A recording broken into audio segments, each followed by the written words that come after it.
Yes, my friends, great things are happening behind the scenes for the Eagles, and we can't ignore them. Howie Roseman's team made a risky play that just saved their season. The Eagles weren't just playing to redeem themselves after the humiliating overtime loss against the Chargers. They were playing for the season. A week after the media frenzy calling for Jalen Hurts to be benched and even suggesting Nick Sirianni's dismissal, Philadelphia came back strong. In the intense cold and snow of Lincoln Financial Field, the Eagles not only won, they dismantled the Raiders in a performance that reverberated throughout the NFL. And it wasn't just about the score. It was about attitude, execution, and recovering the identity the team seemed to have lost in recent weeks. Now, I want to know from you. Do you think Nick Sirianni should be fired, or should Hurts stay on the bench? Write your opinion below. And of course, don't forget to subscribe to the channel and smash that like button if you believe the Eagles will reach the Super Bowl. In all sincerity, I believe. Write this down. I believe, go Eagles. Let's talk about him. Jalen Hurts silenced every critic in the city and beyond with a masterclass performance that reminded everyone why he's the reigning Super Bowl MVP. Coming off a 5-turnover nightmare in Los Angeles, Hurts responded with 0 turnovers,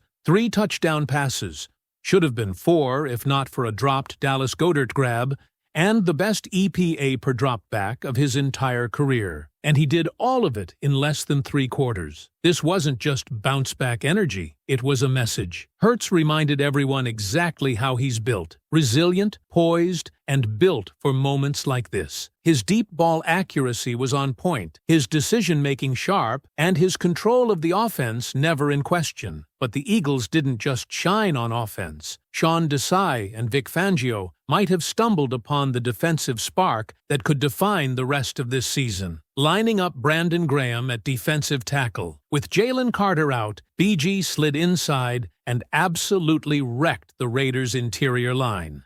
2 sacks, 2 QB hits, 1 TFL, and at age 35, he looked like vintage Brandon Graham.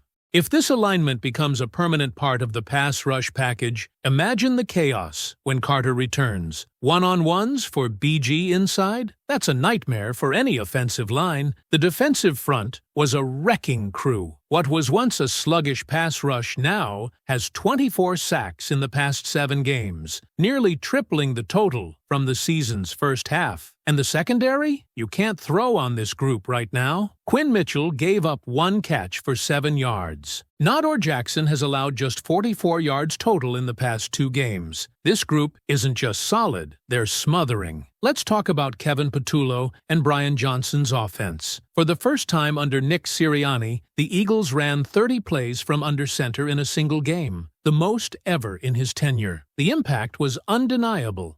Suddenly, receivers were schemed open. The ground game found consistency, and long, sustained drives actually happened.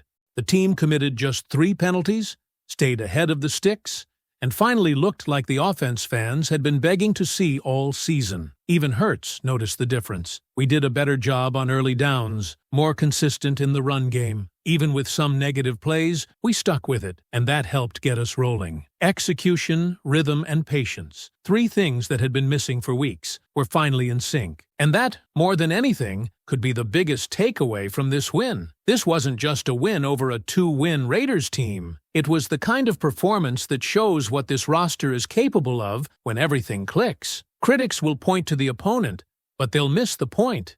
The Eagles didn't just beat Las Vegas, they rediscovered themselves. And if this version of the Birds shows up in January, there's not a team in the NFC they can't hang with. What do you think, Eagles fans? Was this the turning point we've all been waiting for?